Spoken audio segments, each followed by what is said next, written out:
Hello, good morning, good afternoon, good evening, wherever you are. Welcome again to another Talk Architecture podcast episode. And your host, Naziaty Yaacob, with the topic Pushing the Envelope in Architecture Design.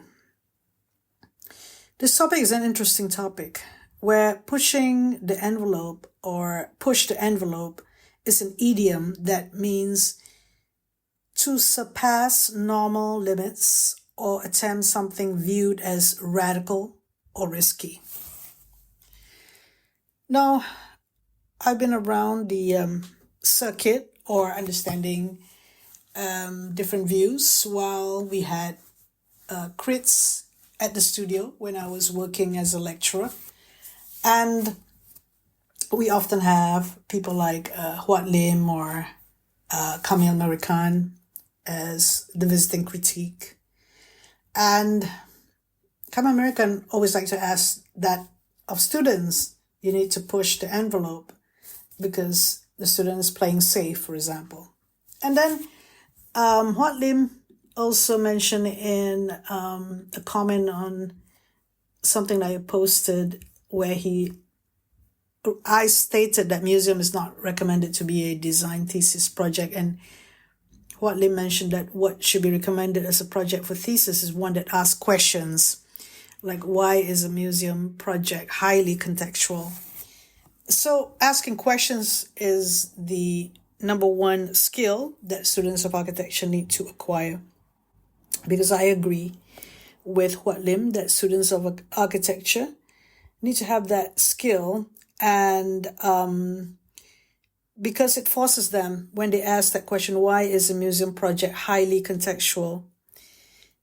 When they start framing it that way, that question, they come to the point where they themselves are framing it like that.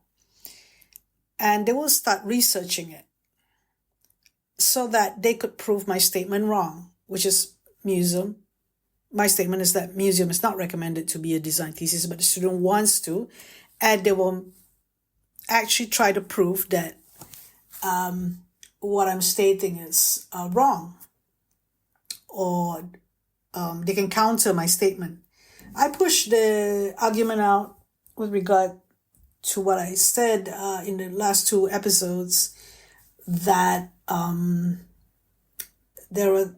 museum design is a great design to do, but not for a design thesis. So you can listen to that if you wish. Going back then to the pushing the envelope issue.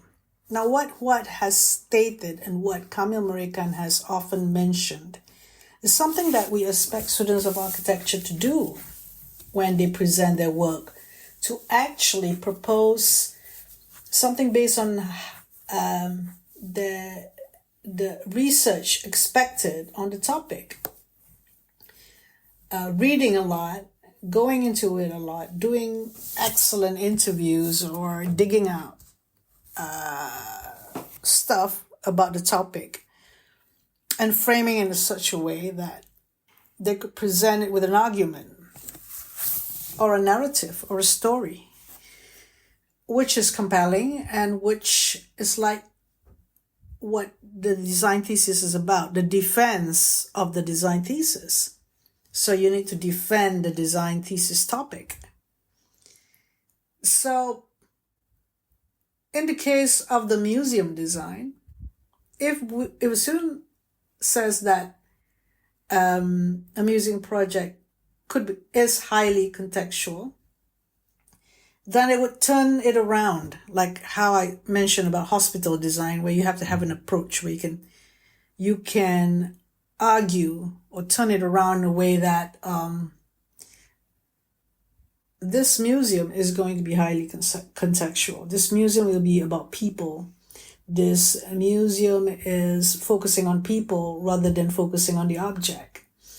This museum is not form-driven. This museum is highly functional. And that museum, the questioning what a museum is in the first place, and questioning what preservation and conservation is as well. I've had topics that I've podcasted earlier regarding the conservation movement and how it influenced approaches in attitudes in preservation, and how for many, many, many years the attitude is not to alter anything in the building because it's about the rocks, it's about the material that you can't change. But the Japanese approach to conservation or preservation is different than the Western approach, or the Asian approach is different. And that's in the Bora Charter rather than the previous convention charters. And we see that when students start asking, to me, questions, but the right questions. Sometimes the right question is not being asked. And they could create statements in which it is the big intention of what they wanted to do. There are other intentions, obviously, which is the design problems that I've talked about previously. And it is always with an idea that the educator think that the student of architecture should be like. And I've often thought about that as well. I have a different view of that compared to some people. Having the education coming from a non-architectural association school, though I was very fascinated with the AA graduates, including Mohd and Camille American, and many others actually. I love the way that they ask the students questions during crit. And they're very good as the visiting architect or the visiting critique. As the studio master, then we just have to support them in whatever that they want the student to go through. That's what I have done before with What's a Studio when I was coming for crits. And acknowledging his program to be a program that is essential, which is what we need to focus on, which is the students' learning. And vice versa, what has been as well put aside his sentiment about the program and try to assist the student on how to think. Not quite alone, but all the other lecturers who were from the AA school. I'm not saying that other schools are not good enough, but somehow those who went to the AA school at a certain period of time, they would kind of had the best of the AA school. And we talk about that in several podcast episodes about the AA school graduates. In the 80s especially, in a certain time in the 80s. So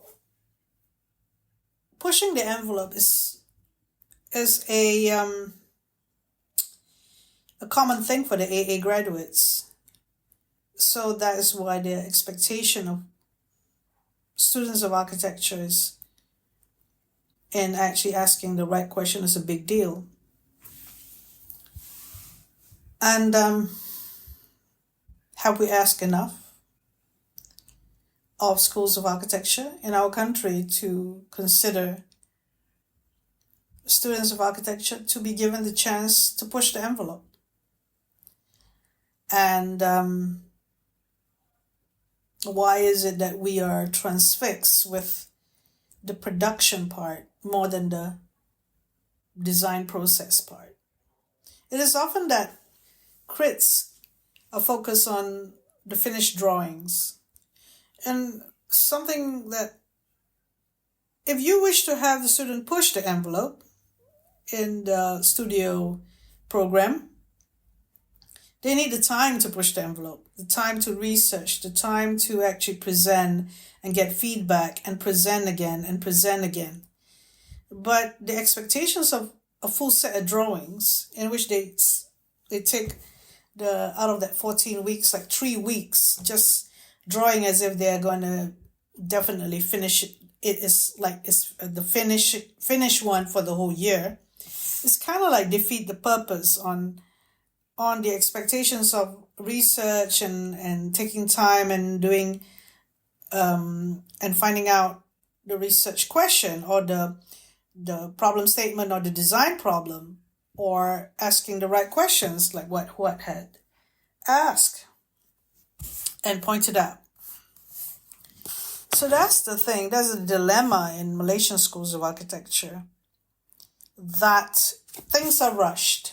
I mean, I could remember having the time to go and deal with those things when I was doing my design, and I presented enough to actually show a scheme that has all the theoretical and investigations of the topic at hand in terms of the function and form, and the drawings are informative enough to answer the question of material, informative enough to answer the question of construction and structure and the program, and have enough in it to justify what I'm doing.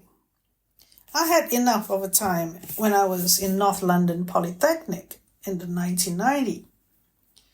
But nowadays, students of architecture are not given enough time to go and do that, to push the envelope. Now, why is that necessary, pushing the envelope, you may ask? Students of architecture, they produce the work and substantial work for the portfolio and show their competence, and they'll be absorbed into the workforce. Well, actually, it's like this. It is about the brave people, the brevity. The brevity, is it? That's the correct word, of the nature of the architect. At one point, that's why it is pertinent that when they if they would want to do a museum design, that they ask of a museum design is highly contextual. That's what proposed. Not just a museum design that is a form-making exercise and plunked together with some fantastical justification, and there you go. And it has to be asking all those questions and doing all those research. So pushing the envelope, if the student didn't do it with their design thesis, may it be the museum, or may it be the library, or may it be any other projects, then they didn't actually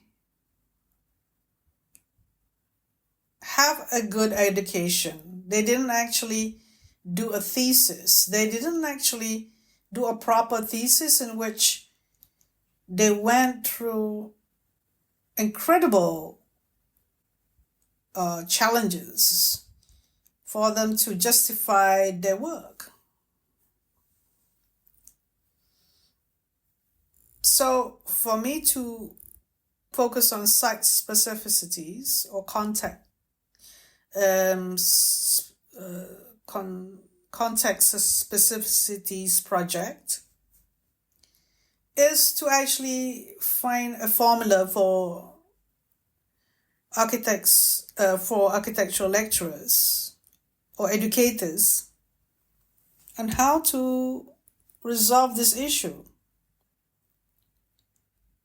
of letting the students just going through the motions and getting their part 2 without proving that the design thesis pushes the envelope. It is not an expectation that is, shall we say, the expectation of the architectural critique that comes to the studio. It is not an ostentatious expectation, and that the idea of the graduate being someone that pushes the envelope or who had pushed the envelope, and the question of brevity did the architecture student shows or were they able to overcome the challenges and be brave about it? It's really an essential skill for an architect. And hence why the 5th year has a design thesis and not just another project. Why is it such a big deal to have a design thesis in the curriculum? Therefore, the reason is that you need to be able to push the envelope. So this is like a 15-minute review on that topic of pushing the envelope in architecture design, focusing on architectural education and the design thesis. Thank you very much for listening. Have a good day.